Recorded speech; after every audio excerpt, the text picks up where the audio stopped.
Hi, Alana. So you're looking for posture and pronation. Originally you posted pictures. Now I'm still looking for a video of pulling up. I am going to do a video of myself.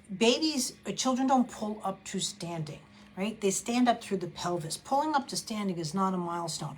I'm not saying they're never going to use their hands, but their hands and their eyes need to be free all times and all milestone, right? So they'll go through the pelvis. And like I said, I'll do a live like that.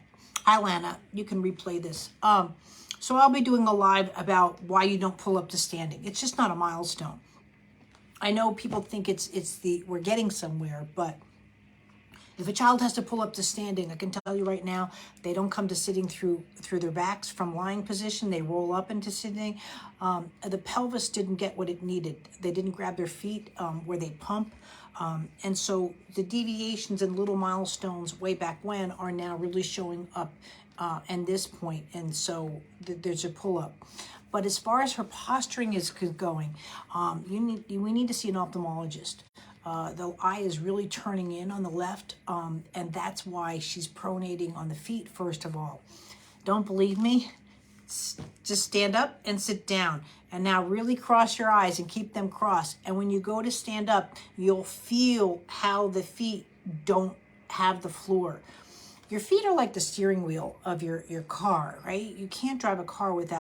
So for her to be able to, and I can't do this from here, but to walk to the side and so forth, that would need her peripheral vision, which is really weak on the one side where it's turned in, and so she doesn't have a visual midline crossing here. So she's taking the steps this way and that way. Like I said, I do this studio setup because I don't need anybody, but to continue your live, I'm going to do it where one of the guys can hold the phone for me and show what I'm doing. And I'll do that in about an hour. So if you want to post a video of her pulling up into standing, I can actually show you where you need to work on the pelvis and so forth. So ophthalmologist is going to tell you whether we need to patch to make that eye stronger and work with it that way, or that she needs glasses. But really the strabismus is my concern there, and that's why her posturing is off. Again, I'll explain it more when I go into the other room and show you. And then the pulling to standing again too is just deviations and milestones, and they're just adding up and getting into there where she needs to feel she needs the hands to pull versus doing it through her pelvis. And that's where you're having that conversation there.